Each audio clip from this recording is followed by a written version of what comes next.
Sa kwento ng camping at adventure natin ngayon, may babalikan tayong raw spot, isang camping spot na may napakagandang landscape na parabang nasa isang mundo ka ng pantasya. With the sun on my floor, shoes by the door, map on the wall, coffee in a jar. Berdeng kagubatan at alon ng karagatan sa isang liblib na lugar. Yan ang mapapanood ninyo sa episode na ito. Little towns flying past our eyes. Isang kwento ng kalmado at payapang pahinga kung saan pwede kang sumama. Kaya hindi ko na kayo bibitinin pa. Ako nga pala si Clyde at kung camping at adventure ang hanap mo, tara, sama ka sa aking kwento. Almost there. This is the world we chase, running on hope and faith, hearts like open highway. Magandang araw sa inyo. Welcome na naman sa panibagong kwento ng camping at adventure. Andito tayo ngayon sa Shell Buso-Buso at dito magsisimula yung ating biyahe. Dito sa isa sa mga pinakamamahaling lugar ngayon, ang gasoline station.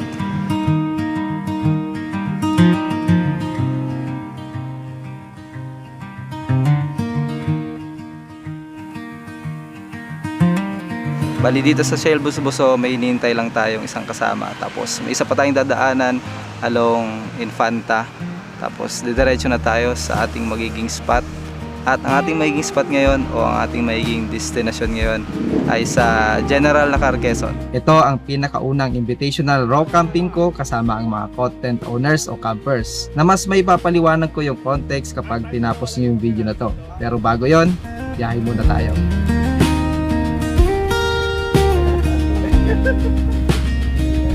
Dinaanan muna namin ang isa pa naming makakasama sa biyahe at para makapag side trip na din sa isang private campsite dito sa Infanta, Quezon.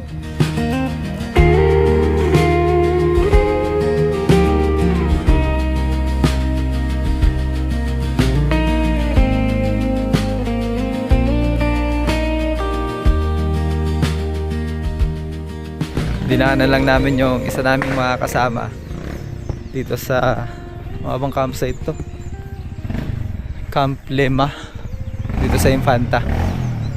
Sakto, makikikape na rin tayo. Nakakalito naman dito, daming base. Ang ganda ng mga accommodation nila, oh. Mga parang tree house style. Tapos dito sa taas meron din. Tapos may mga tents din silang pinaparentahan. Hindi ko sure kung pwede mag tent pitching. Tapos dun sa baba may trail ng papunta sa swimming pool daw. Makikikape muna tayo dito kaila Patrick, kaila Tita. Tita, makikikope kami ha. Hindi man ito kasama sa plano pero para masulit na rin ang aming stopover ay inikot na rin namin itong campsite. Itong campsite na to madalas kong madaan-daanan lang kapag babiyaya ako at yung ruta ko ay Infanta. Ngayon ko lang nalaman na sa baba nung campsite na nandun sa bungad, yung Camp Lima, meron palang ito, parang natural pool at galing sa bukal yung tubig. Isa pang pool dito. Lamig!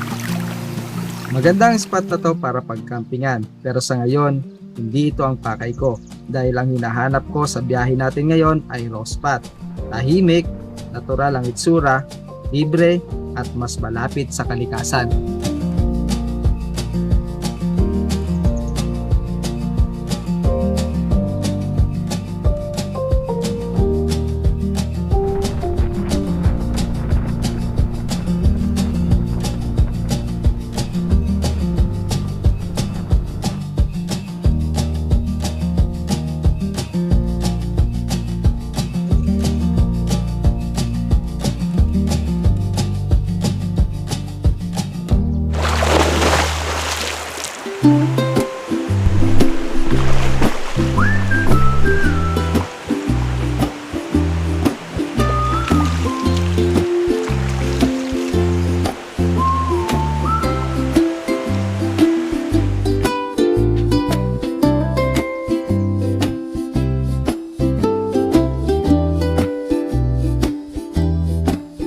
Mabilis na ligo lang dito sa napakagandang ilog. Dito sa loob ng trail ng General Nakar. Tapos didiretso na kami dun sa magiging spot namin. Dun sa isang raw spot na napagcampingan na namin. At dun tayo maglalatag ng ating shelter, yung ating cot tent. Tatlo kaming naka-cot tent. At ito yung pinakaunang camping ng mga mahihilig mag-camping gamit ang cot tent. Gaya nga ng sabi ko, nag-imbita ako ng mga campers na mahilig mag-camping gamit ang cot tent. In short, mga cot tentero. At dahil ito ang pinakauna sa marami pang magiging raw camping ng mga cot tentero, espesyal ang magiging location ng aming camping spot.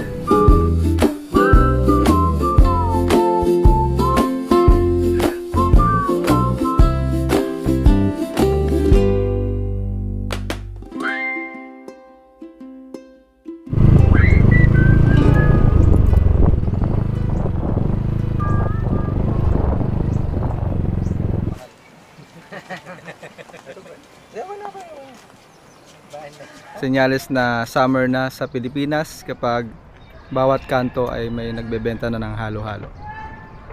Malapit na lang dito yung spot namin. Actually, ito na, nakikita na namin few meters away na lang. Pero dahil may nakita kaming halo-halo. At siya nga pala, nagbabalik raw spot tayo ngayon kasi para makompensate natin yung mahal ng gas. Doon tayo sa libre muna para at least balance pa rin. Ang tawag, kuya? Bitanga. Bitanga. Bakit 3 araw lulutuin? Papalabasin yung kinain niya. Buhangin Para ang kinain malinis. yan. Mabuhangin yan pag yung lulutuin kagad. Bitanga. Tapos ang usual na yan luto, gata. Gagataan. Pwede mo lagyan ng papaya. Paano siya pasukain? Lagay lang sa tubig ng... Hindi, ilalagay lang sa lagayan. Sa Kahit ano dito yan? lang. Mga palayan? Hindi po, sa dagat mismo. Dagat mismo? Diyan. Para siyang kahawig no ano? Suso. Suso. Oo. Suso sa palayan. Sarap yung... Sa ano naman yan, suso sa, mayroon din ganito suso sa ilog. Oh, yun nga, sa ilog yun. Wala sa palayan. Pero mas magaspang yun. Ito, salt water. Paano to dinadampot lang? Dinadampot lang po, pinapamulot ko lang yung mga bata nito, mga bata. Binili ko lang yan. 40 ang kilo dito. Ganyan. Oo. Maganda yan pre, gawing pet. Hindi sila masyadong alagayin pre. Saka may 3 days ka para bago Kainin. At mabuhangin po yan, buhangin ang kinakain nila. Kaya pala kailangan mo siyang pakuluan ng matagal. Hindi po pinapakuluan. Luluwan niya muna. Buhay po yun.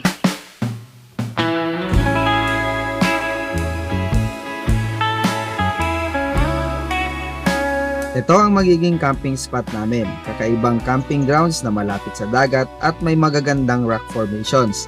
Ito ay pagmamay-ari ng pamilya nila Nanay Rosalinda, lokal na naging kaibigan ko sa lugar na ito.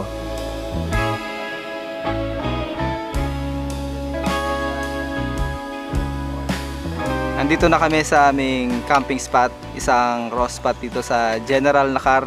Pero pansamantala, ito muna yung magiging pwesto namin. Kasi yung gusto naming spot dito malapit sa dagat at dun sa pinaka grassland na akala mo ay mga maliliit na isla, medyo mainit pa doon. Kaya ito muna yung aming magiging lilim dito sa mga puno ng nyog.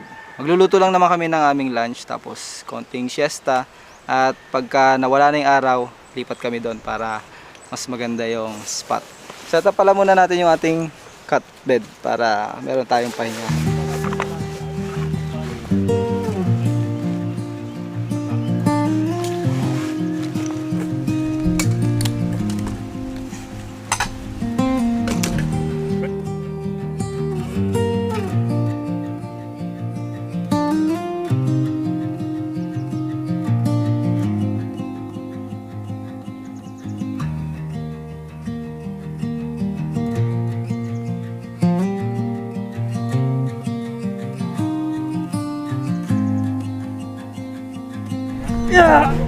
Uy! Ilang segundo lang, meron ka ng mapapagpahingahan na higaan. Power up cot bed. Mamaya na lang yung tent natin kapag nakapag-settle down na kami dun sa gusto naming spot. Kasi may mas maganda pang spot doon eh. Pero although madali lang naman i-transfer yung cut tent kahit na nakabuo na. Pero kailangan pa namin magluto at mag-prepare ng lunch, kaya mamaya na lang yan. Napakadali na lang nun. At para mai-share ko rin sa inyo yung bago nating cut tent na gagamitin ngayon sa camping. At ito nga pala ay exclusive sa mga nagka-camping gamit ang cut tent. So kaya 3 lang kami ngayon. Pero naniniwala ako eventually dadami tayo na ganito yung hilig na shelter sa pagka-camping. So okay lang kahit konti. Ang importante ay natuloy tayo. Naghanda lang kami ng simpleng tanghalian para pagsalu-saluhan. Sakto, napaaga naman kami sa spot kaya may mas mahabang oras kaming mag-siesta after namin kumain.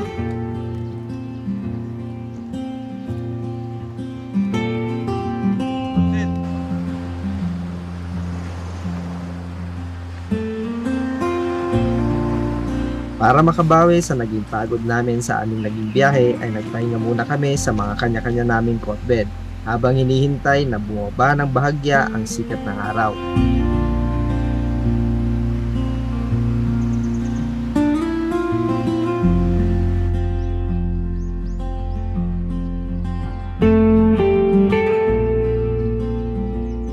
Napakalaking tulong nitong water jug na to, kasi kapag malayo yung water source nyo, pwede nyong lagyan at ilapit dun sa pinaka camping spot mo at meron ka ng instant na gripo. Kagaya dito sa spot natin, meron tayong water source dito na fresh water, pwedeng pang sabaw, at sabi nga ng mga lokal pwede daw pang inom, kaya nag-refill tayo. Kaya pala malaki na, pre. Kahapon pa pala siya namimingwit. Lumaki na yung isda. Nasaan ba dyan? Diyan sa butas lang, pre. Dito po. Ewan mo, pre. Nandyan lang. Lalabas lang siya. Huwag nakain. Nasa ilalim. Ayun, pre. Ayun, ayun. Kilaki, pre. Kita ko. Ila! Uy! Uy! Dito na kagad! Dito na kagad, pre! Dito na! Ang galing ni Andre, ah! First catch of the day! Ang galing mo! Ano isda yan, pre? Nakakain ba yan? Oo, nakakain to. Parang hito. Laki! Ito yung literal na ano, pre. Catch and cook. Yan. Uy, buhay pa. Meron pa po uliin. Meron pa ba? Malaki? Meron pa daw, pre. Tara, tara. Ipunin muna natin. Para mamaya meron na tayong pang paksiw. Kapag medyo malilim na, ito yung maiging spot namin. Para mas presko sa gabi kapag natulog na. At di hamak naman na ito yung perfect spot dito sa lugar na to para mag-set up ng cot tent. Although matatalas yung mga bato dahil gawa ng parang corals yung mga nakapalibot dito. Pero since na hindi tayo naka-mount sa ground yung ating shelter, walang problema dyan.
nandito na kami sa gusto naming maging spot. Same spot nung una tayong nag-camp dito.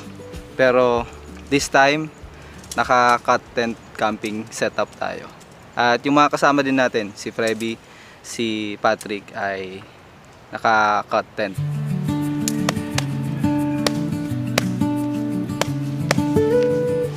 Ito yung gagamitin nating cut tent ngayon.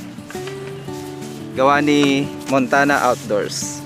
Actually ito ay hindi pa nire-release dahil hindi pa siya available. Kung interesado kayo sa cut tent na to, pwede kayong mag-message kay Adventure PH o di kaya kay Montana Outdoors para mahingi yung specs o di kaya yung tentative na price, or di kaya pwede kayong magpa-reserve para kapag ni-release, hindi ko sure kung baka April or May, at least meron na kayong naka-reserve na piraso nitong i-release na cut tent ni Montana.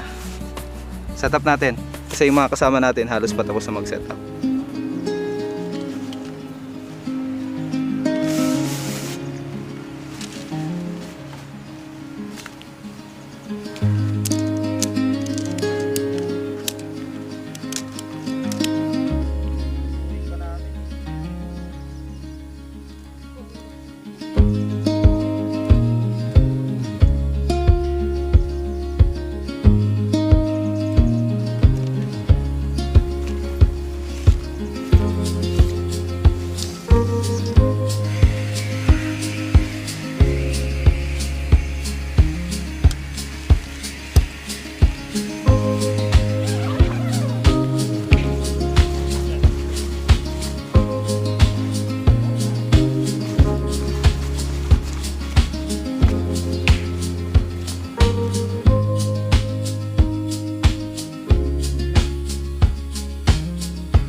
Kuya Patrick, si Kuya Clyde, Kuya Frebby.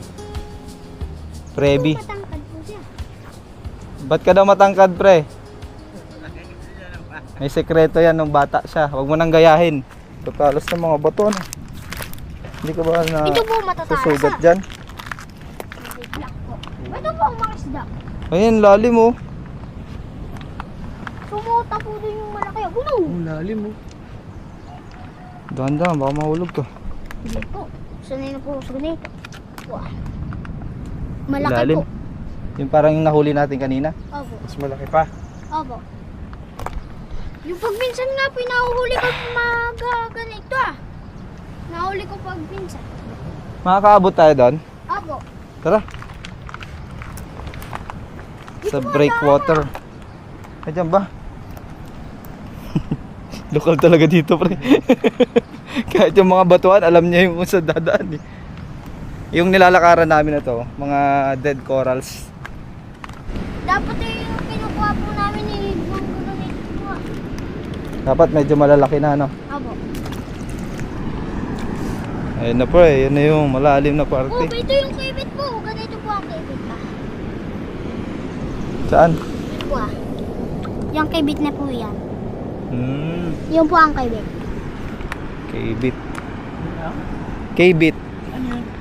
Yun yung ano, parang yung shell. Ano to? Ano yan? Parang pugita. Yung po yung star. As parang starfish. Opo. Hindi yan ano, hindi yan Makate. Hindi po. Hinahawakan lang po namin oh. Tingin. Hinahawakan talaga yan? Opo. Tingin. Ah, magaspang lang siya. Okay lang yan? Hindi ako magiging mutant? Wag ka lang po. Wag mo po idadahit sa kamay mo yung Bakit? likod na yan. Dahil? Naninipsip po ng dugo. Uy, ayoko na. Oo. Sakit pala ng dugo yan. Hindi po yung ulo, yung nasa yung bilog po. Na itim. Oo. Ay yung po naninipsip lang. Pwede pong hawakan lang yung kamay. Wag Para lang po mabilis yung lang. ulo.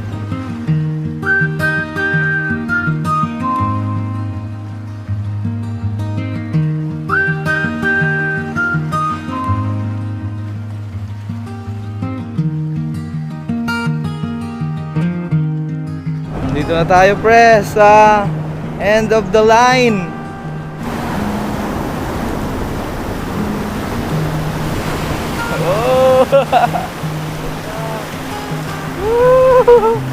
Huwag ka lang mahuhulog banda doon, pre.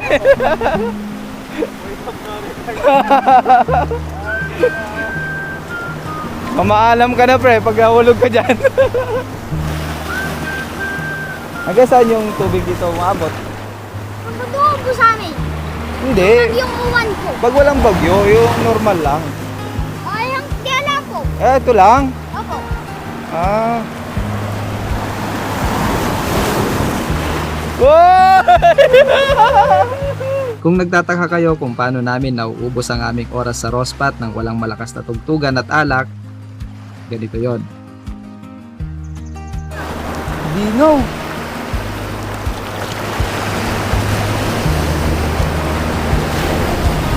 Race for impact! Sa mga sasama o magbabalak na sumama sa mga ganitong invitational camping ko na exclusive para sa mga nagka-content, ito yung simpleng reward na may share ko sa inyo kapag sumama kayo sa mga aya ko sa mga ganitong spot. Raw spot. Hindi ko man kayo madala sa mga mamahaling lugar. Definitely sa mga ganitong spot, pwede ko kayong dalhin. Kaya kung nagko-content ka at may bala ka mag-content, sama ka sa mga ganitong adventure ko, akong bahala sa'yo.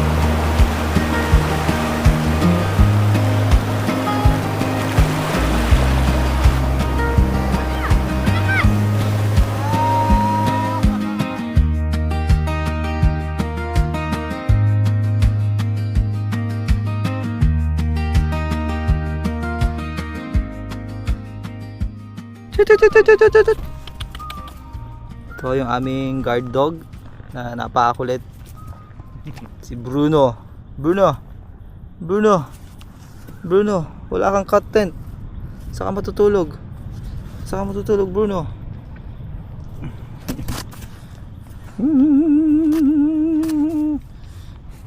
Hindi namin namalayan yung oras ni Patrick na libang kami dun sa breakwater. Pero all set na rin naman yung ating shelter.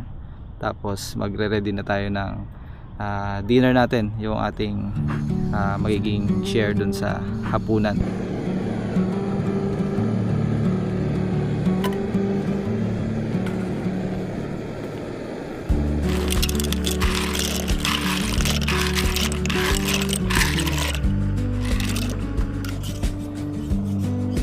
Ito yung sahog natin sa ating penne pasta. Meron tayong pesto na tomato. Tapos meron tayong Spanish sardines. Ito yung ating magiging main ingredients para sa ating pasta na lulutuin. Hindi ko alam kung makakain to. Baka mapupunta na naman sa aso. Pagkatapos namin kumain ng hapunan ng sabay-sabay, tsaan na may kasamang kwentuhan, ay nagpahinga na kami sa kanya-kanya naming mga content.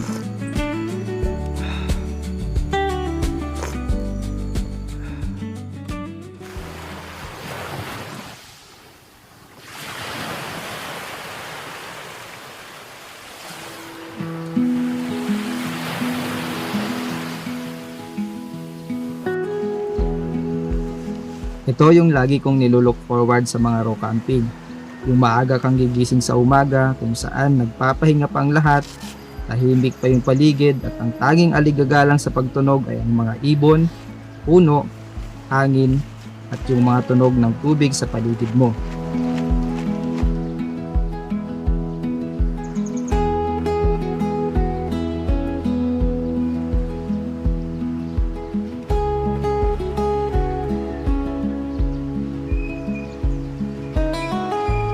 Para kang isang bagong buklat na notebook. Bakante, walang marka, payapa.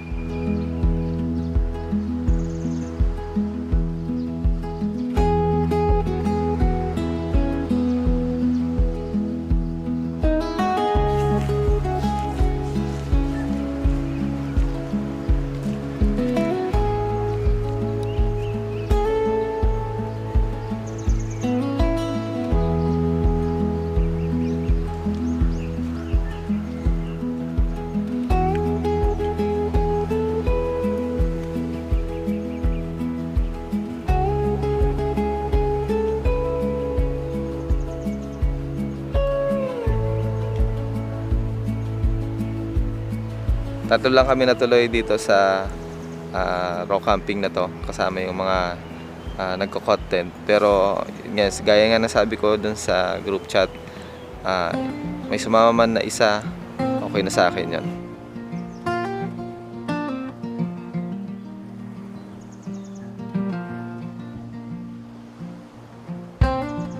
So ko lang pala magpasalamat kay Nanay Rosalinda at sa pamilya nila sa laging pag-accommodate to sa spot na to.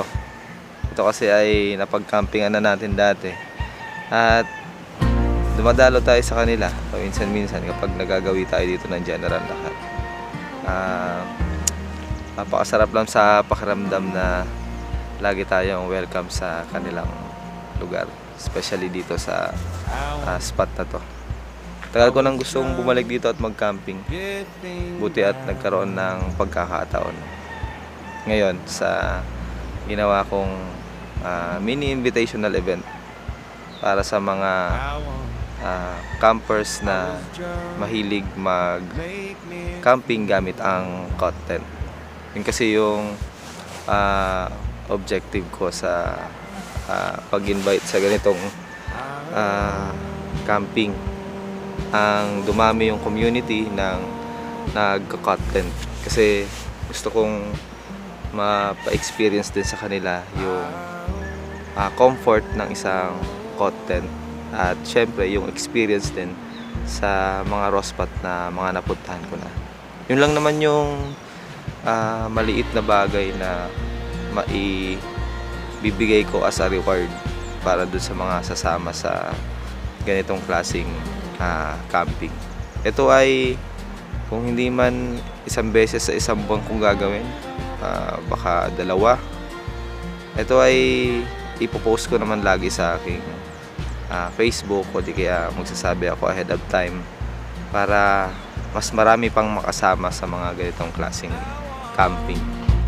I was young, but did feel the same when, babe, how long I was young, that did feel the flame when the flame.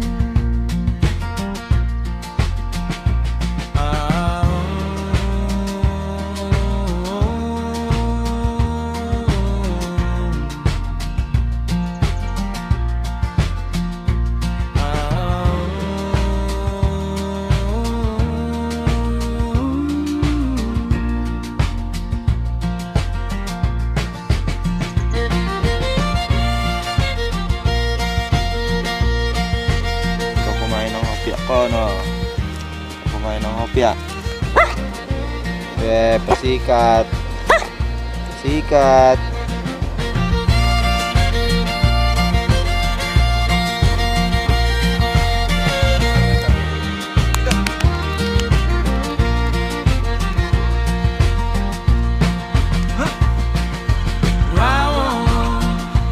I was strong, nothing might I know, and I know.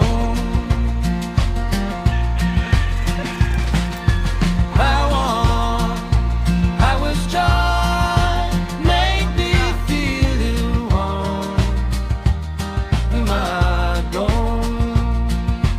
Ito yung kagandahan sa mga double door na content. Kapag mas maganda yung view sa kabila, pwede kang lumipat doon. At kapag mas okay naman dito sa kabilang side, pwede kang pumili. May option ka kung ano yung magiging main door mo kapag nasa camping.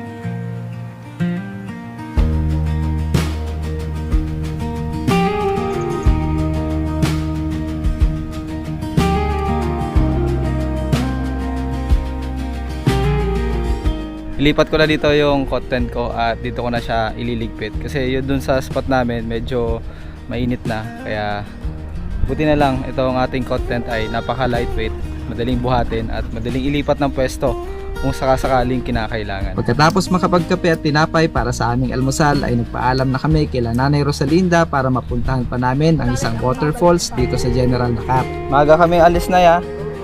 Punta pa kami doon sa falls. Hanap muna kami ng maliliguan namin.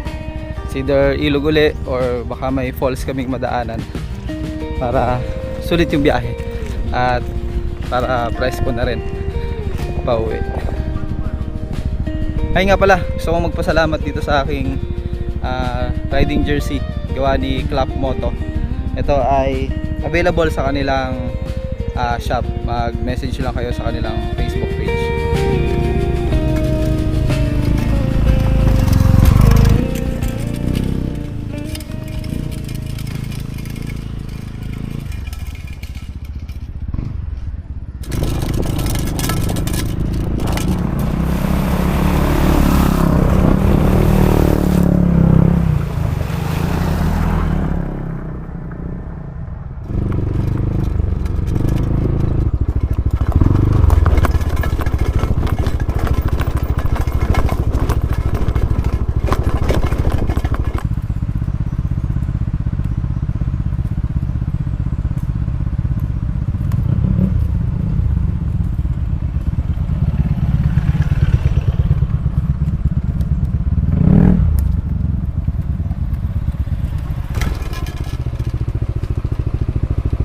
Pre, mukhang hanggang dito na lang yung motor.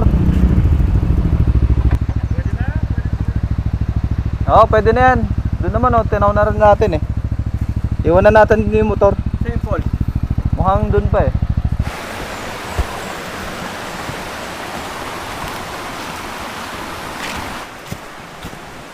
May nakita lang kaming signage ng falls. Nakalimutan ko yung pangalan eh.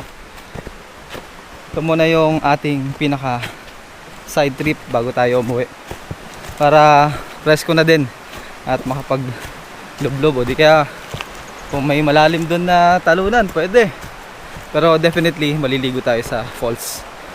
Hindi natin papalagpasin yung mga ganitong klaseng adventure. Ito yung mga expect nyo kapag sasama kayo sa mga raw camping natin. This chest is full of Very spontaneous at talagang may mga adventure na kagaya nito. Kung medyo maselan kayo, pwede nyo munang pag-isipan kung kayo ay sasama. Andiyan na, pre! Uy! Ganda, pre! Maganda? Panalo? Uy!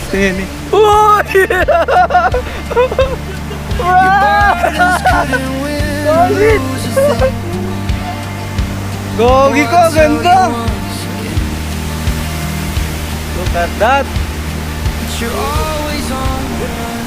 Slow your breath. May lamig ng tubig yan, malawak eh! Take it slow.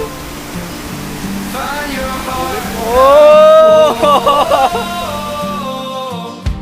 You can trust and love again. Whoa.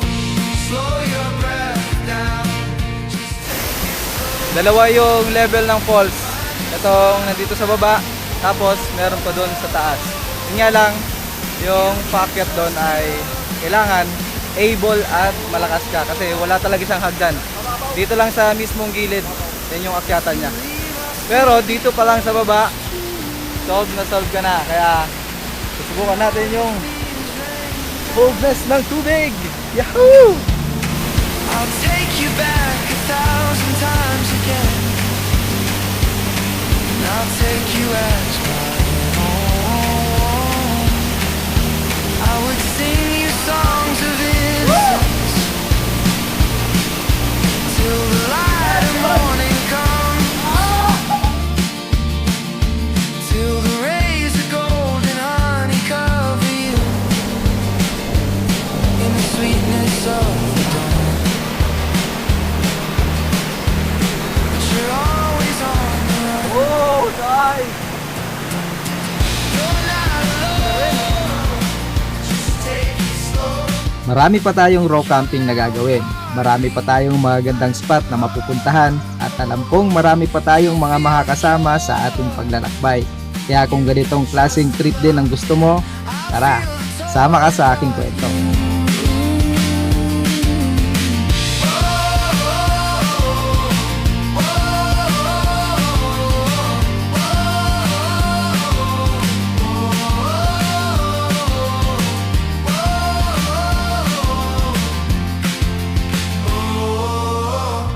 Basta wag mong kalimutan yung content mo ha.